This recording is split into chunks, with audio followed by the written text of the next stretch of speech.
Ladies and gentlemen, tonight in Miami, Florida, a group of men are gathered together for their annual conference.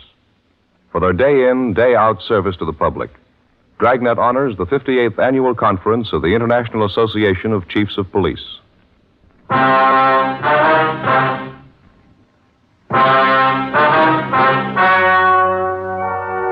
story you're about to hear is true. The names have been changed to protect the innocent. Fatima Cigarettes, best of all king-size cigarettes, brings you Dragnet.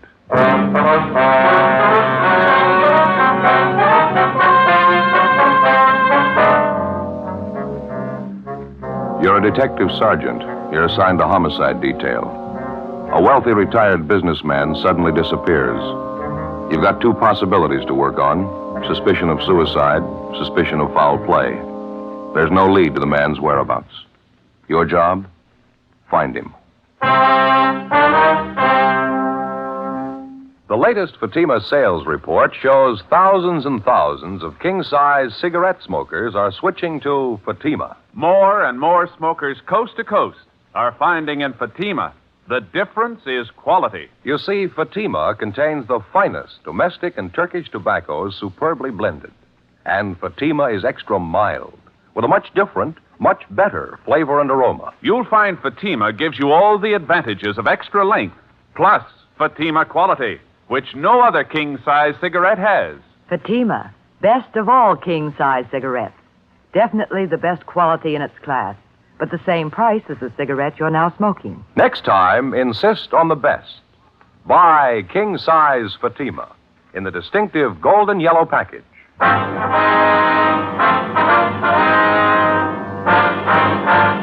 Dragnet, the documented drama of an actual crime.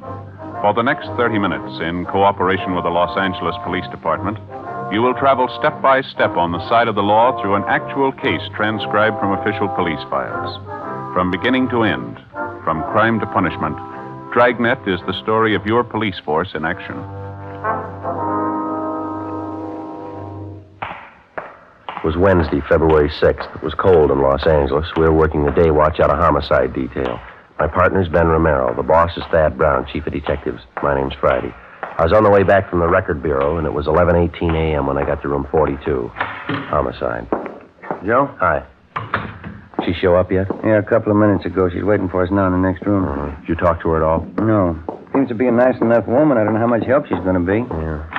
Go ahead. Yeah, thanks. Miss Banner, I'd like to have you meet my partner, Sergeant Friday. Joe, this is Miss Banner. Hello, I'm sorry I wasn't home when you stopped by yesterday, Sergeant. I got the card you left, though. I called in as soon as I got home. Well, thanks for coming in, Miss Banner. We have a few questions we'd like to ask you. It won't take very long. We have a communication from a Gladys Dillon back in New York, Miss Banner. It's about her brother, Chester Dillon. We understand you rented his home from him out on Ralston Avenue. Mr. Dillon? Well, yes, I've got a 2-year lease on the house. I rented it from him last November. Well, according to the letter we got from Mr. Dillon's sister, she's worried about him. She hasn't heard from him in some time. Have you any idea where we could contact him? Well, the last I heard, he left on a trip to New York. That was about 8 weeks ago, I'd say. Mm-hmm. You see, I usually sent the check for the rent to the apartment he had here, and when he left on his trip, he told me to hold on to the rent checks, and he'd collect them when he got back. How long did he say he'd be gone? I don't remember definitely. I think he said 4 or 5 months. He didn't leave any forwarding address, any place you could contact him back east? No, he didn't. He just wanted to get away. Didn't want to be bothered with anyone. He wasn't feeling very well. He was very depressed, poor man. Well, why was that, ma'am? Do you know? Well, his wife died just a few months ago, you know. No, ma'am, we didn't know. All we got from his sister was that she hadn't heard from Dillon. She was worried. She didn't give us any other information. Oh, yes, Mrs. Dillon died in last September, I think it was. Poor man felt terrible about it. Couldn't seem to get over it. That's why he rented the house to me. It reminded him too much of her. Yes, ma'am, I understand. Lovely home they have. Mr. Dillon said he really didn't want to rent it, but he couldn't stand being alone in the house. It was a large place, you know. Yes, ma'am. We checked with the people living in the house now. We understand you leased the place to them last month. I subleased it, yes. You see, it just got too big for me. It was nice at first, but it got to be an awful lot of work.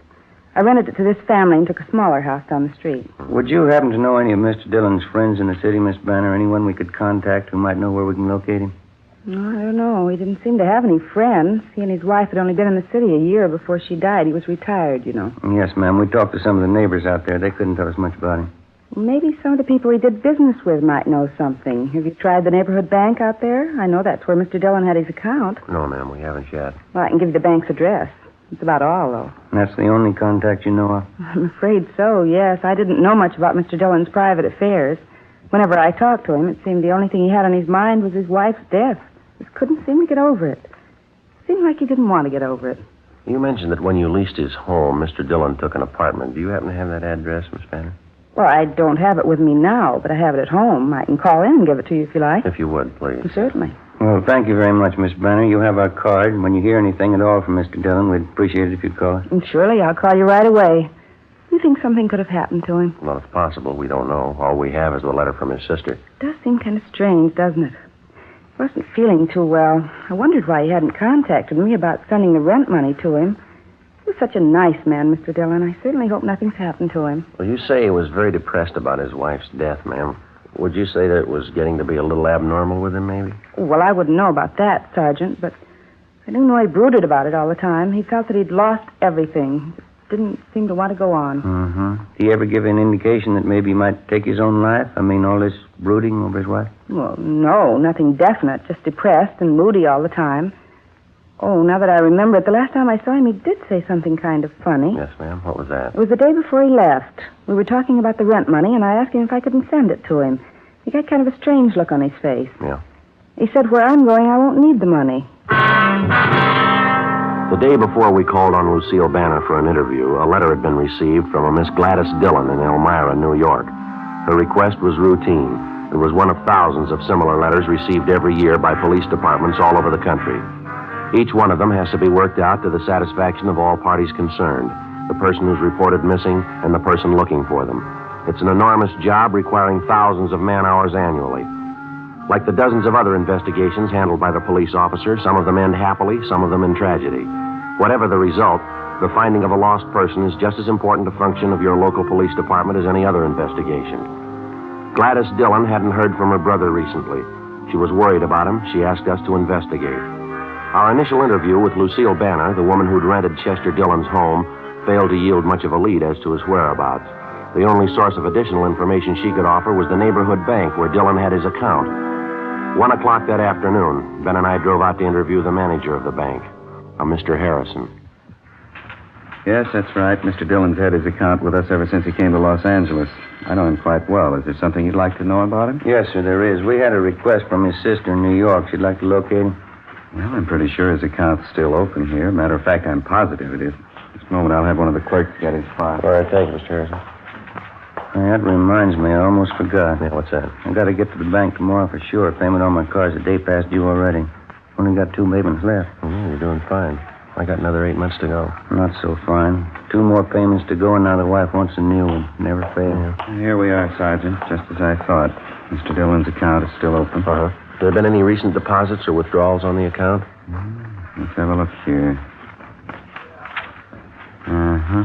Just as I thought, nothing since he left on his trip. That last withdrawal date was November 27th. He mentioned to you that he was going on a trip, did he? Yes, I think he said he was going back to New York, more or less a vacation trip. See, his wife died recently. He didn't take it too well. Yes, we understand. Did he leave any instructions about his account with you, Mr. Harrison? Any address you could contact him at if you had to? No, he didn't leave any instructions with me. No address. Just a vacation trip. He said he didn't expect to be gone too long. Did he mention how long it would be? 5 or 6 weeks, I think that's what he said. I happened to talk to him about it because at the time he made quite a sizable withdrawal. I thought maybe he was a little unhappy with our service. Mm-hmm. How much was the withdrawal, sir? Let's see. And here it is, November 27th. He withdrew $2,400. Was that in cash or in traveler's checks? Do you know that? Let's see. No, it shows here that it was in cash. Mr. Harrison, you said a minute ago that you knew Mr. Dillon pretty well? Yes, that's right. He used to stop and chat with me whenever he'd come in the bank. That was usually once a week. I didn't know him socially, though. Mm-hmm. And you mentioned he seemed to take his wife's death pretty hard. What would you say his mental condition was last time you saw him? All right, I'd say. Just after his wife's death, he wasn't in very good shape. Brooded about it quite a bit. And he began to pull out of it. Seemed to be in a fairly good frame of mind. Planned this vacation. Was looking forward to it. I see. Why do you ask? Is something wrong? No, sir, not that we know of. Routine check. That's about the size of it. Does Dillon have any other real estate besides the house on Ralston Avenue? Would you happen to know that? Not to my knowledge, no. He has no other business connections in Los Angeles. Here are all his references right here. Mm-hmm. See, most of them are charge accounts and so forth. I remember the time he opened his account with us, he told me he was retired. He and his wife came out here for their health. Do they have any relatives out here? Do you know, Mr. Harrison? No, from what I understand, both of their families are in the East. They don't have any children, according to his application. Very few relatives. Mm-hmm. And since Dillon was in here last November to make that withdrawal, you've had no communications from him at all, is that right? No, sir, I haven't.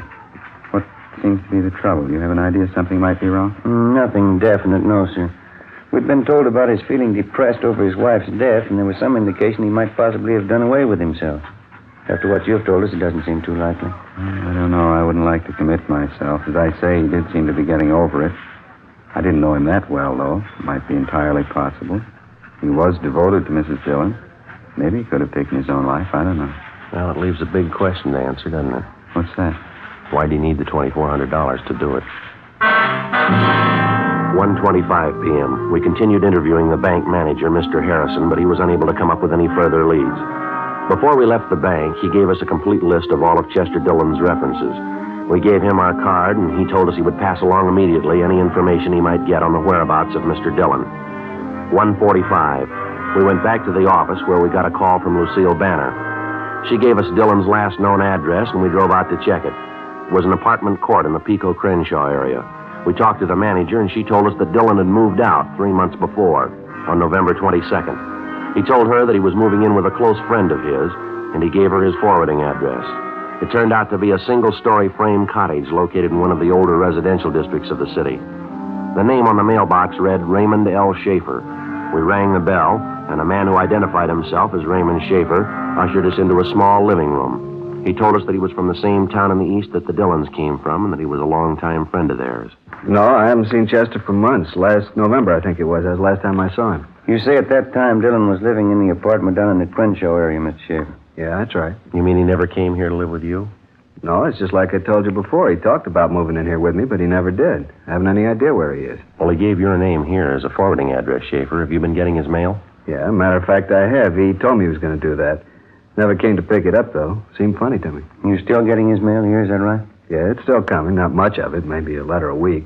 Mostly bills and advertisements. Mm-hmm. This list of names you've given us, sir, these are all the people in the East Mr. Dillon was acquainted with, people he might contact on his trip back there, is that right? That's all of them. As far as I know, he hadn't been back there yet, though. How do you know that?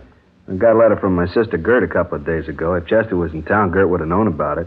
He would have been sure to stop by and see her. I wish I could help you. Tell you the truth, I'm getting a little worried about him myself. Well, just have one more question, Mr. Schaefer. Do you know if Mr. Dillon was in the habit of carrying large sums of money around with him? No, I don't think so. Chester was pretty cautious that way. Wasn't too free with a dollar, you know. Would you happen to know if he had a large sum of money with him the last time you saw him? No, if he did have, he didn't mention it. I see. You can't think of anything else that might give us a lead on Mr. Dillon's whereabouts, anything at all? I think I've told you everything. I wish there was something I could tell you that'd help. I sure hope nothing's happened to him. Yes, sir. Now, would you mind showing us that mail you're holding for Dillon, please? Oh, sure, sir. Right over here. It's in the desk. There you are. That's all of it. Mm-hmm. Thank you. Anything, Joe? No, not much. Bills, circulars. Here's one with a New York postmark. Elmira. Probably from his sister. Another one.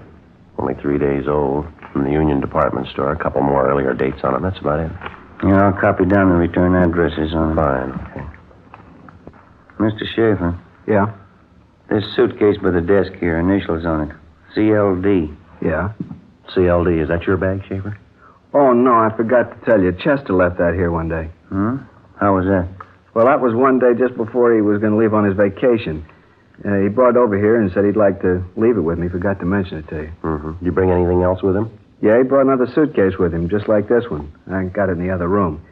He said he wanted to leave him here while he was on his vacation. I'm sorry I forgot to mention it. Well, maybe you forgot something else, Schaefer. What? Most people take their suitcases on a trip, don't they?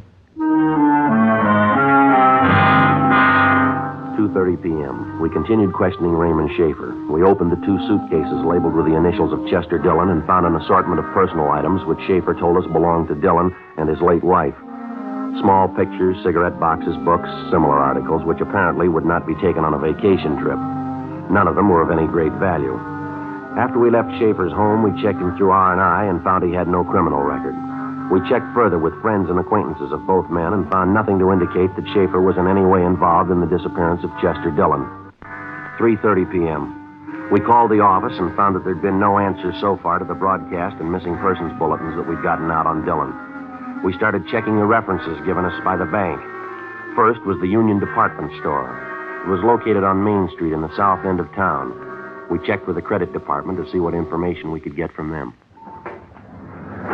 Yes, here's the file on the Dillons right here. Chester L. and Sarah J. on Ralston Avenue. Yes, ma'am, that's the one. What information would you like, sir? Well, we're trying to locate Mr. Dillon, ma'am. Have you had any recent change of address on that account? No, we haven't. If they moved, you know. Well, we believe so. We don't know his present address, though. Well, we do have an outstanding bill of theirs, I noticed. Sent them several form letters. We've been trying to contact them ourselves. Have there been any recent charges on that account, do you know? Let's see. Nothing too recent, no. Last charge was made on December 5th. Yes, Thursday, December 5th. That's a couple of weeks after he disappeared, Joe. Yeah, that's right. What was that charge for, ma'am? What did Mr. Dillon buy? Oh, Mr. Dillon didn't buy anything. Beg your pardon? The slip was signed by Mrs. Dillon.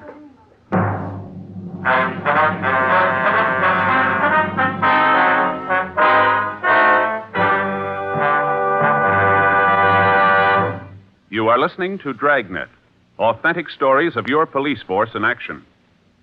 If you smoke king-size cigarettes, listen to Fatima's amazing new offer. Buy a pack of Fatimas. Enjoy their extra mildness and superbly blended tobaccos. If you don't like Fatima's better than the king-size cigarette you're now smoking, return the pack with the unused Fatimas and we'll give you your money back, plus postage. We make this amazing offer because we believe Fatima is the best of all king-size cigarettes. Smokers all over the country are confirming this every day. Here is the latest state-by-state report. State 1, Fatima sales up 72%. 2, sales up 54%. 3, sales up 107%. 4, sales up 192%. And those are just a few. Remember, if you're not convinced Fatima is better than your present king-size cigarette, just return the pack with the unsmoked Fatimas before December 1st and get your money back plus postage. Fatima, Box 37, New York 1. Buy Fatima. Best of all, king-size cigarettes.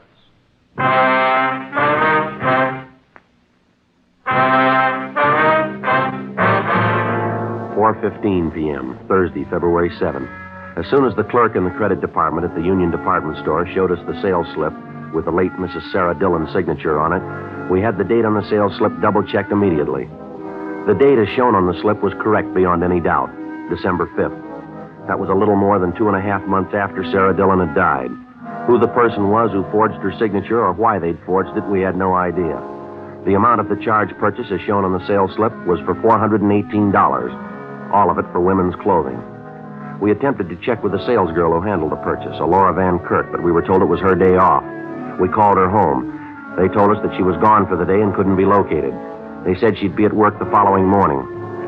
4:40 p.m., Ben and I took the sales slip with a forged signature on it and drove back to the office.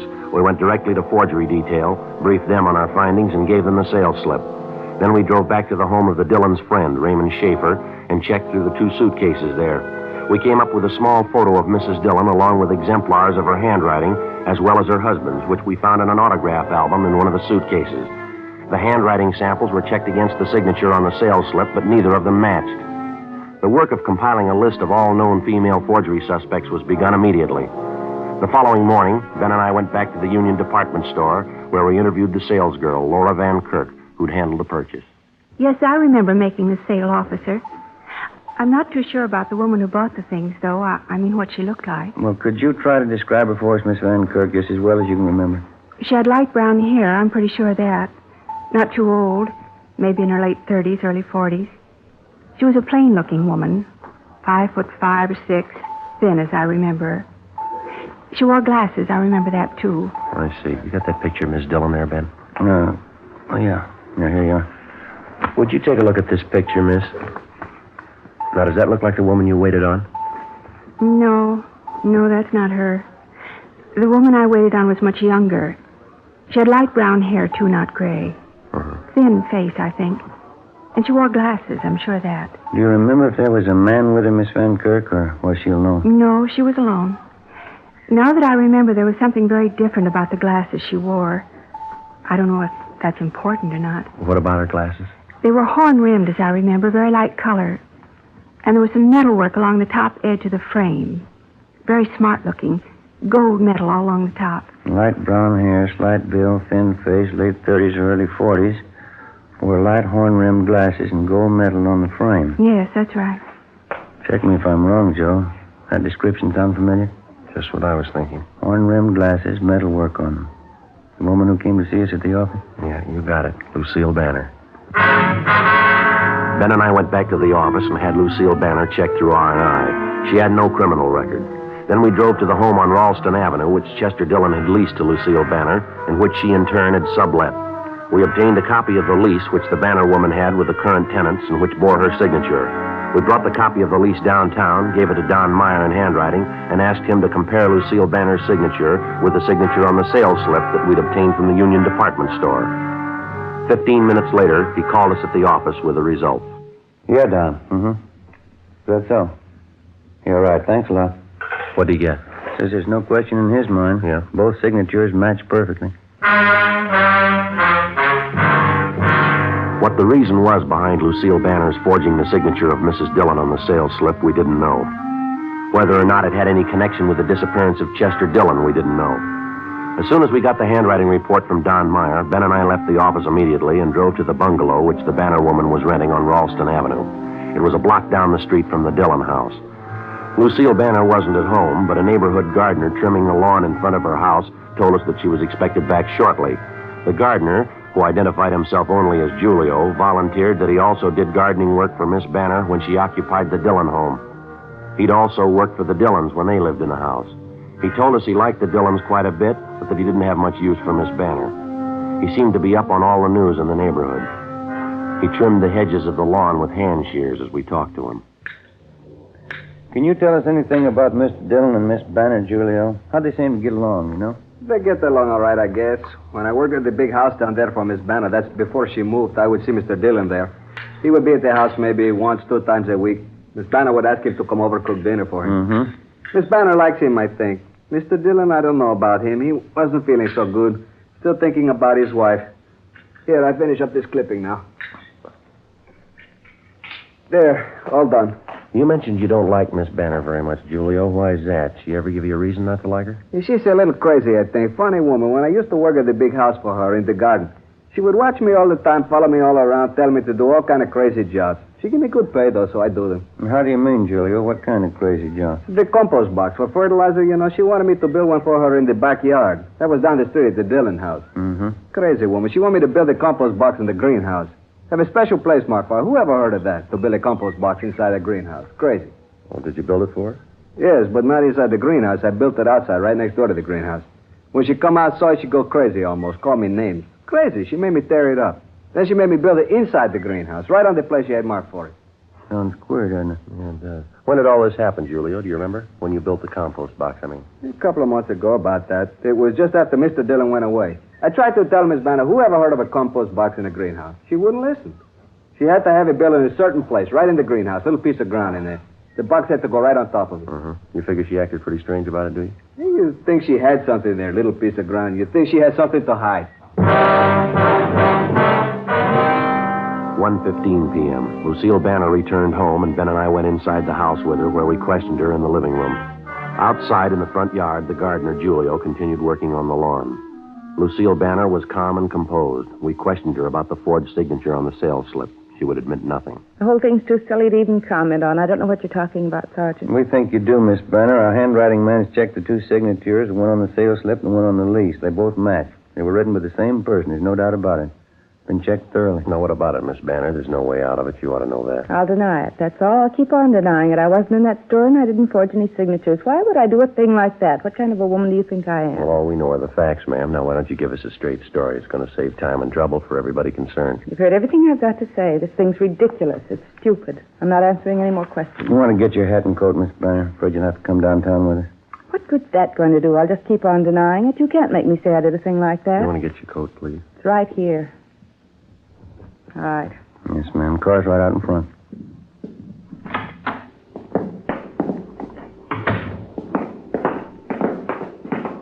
Hold it a minute, will you, Ben? Yeah, okay. Julio? Yes, sir. See you a minute? Sure.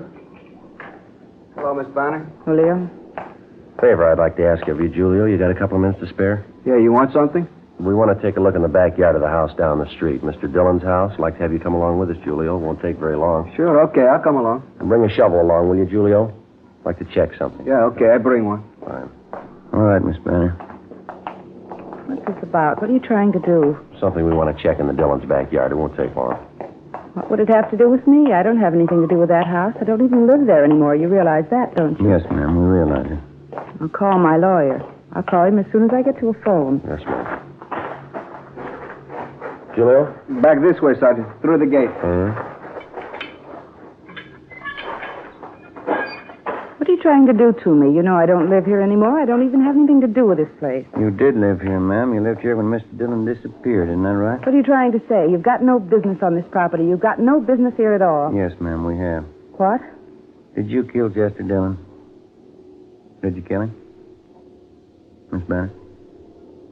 All right, Julio, the compost box in the greenhouse. Do you want to start digging? In the compost box? Yeah, okay.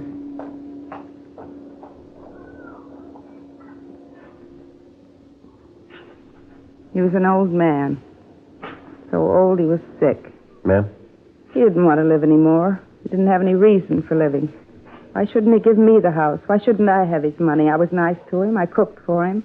Wanted to take care of him. He just didn't want to live anymore, that's all. All right, Julio, you can hold it up. You want to tell us, ma'am? He needed a woman. Anybody could tell that. He needed me. We got along fine, Chester and me. I offered to marry him, and he wouldn't do it. All he could do was think about his wife. She was dead. He'd sit around and talk about her all the time. You killed him. Is that what you're trying to say? I wanted to marry Chester and take care of him. He wouldn't do it. We had an argument in the kitchen one night. I had a gun, and I killed him. I killed him. Is that where you buried him? In the greenhouse? Yes, I buried him deep. The gun, too. He'll be all right. Poor Chester. Yeah. He was so old. He needed a woman. Anyone will tell you that. He needed me. Well, I guess you made a mistake. No, Sergeant, he did. Yeah? He didn't want me.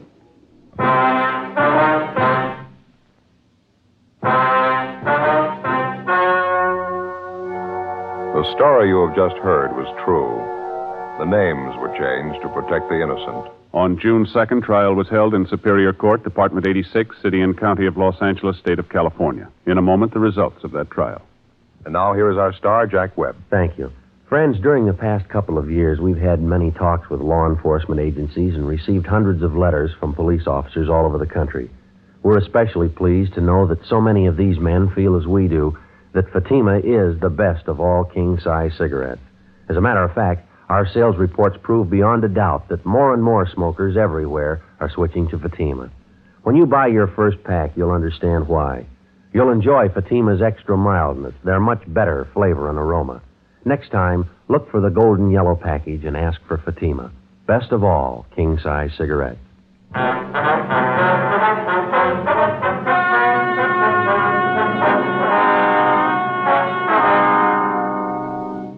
Lucille Marie Banner was tried and convicted of murder in the first degree. She received the sentence as prescribed by law.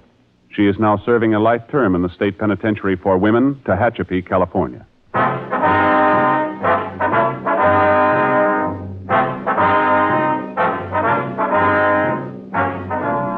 You have just heard Dragnet, a series of authentic cases from official files. Technical advice comes from the Office of Chief of Police W.H. Parker, Los Angeles Police Department. Fatima Cigarettes, best of all king-size cigarettes, has brought you Dragnet, transcribed from Los Angeles.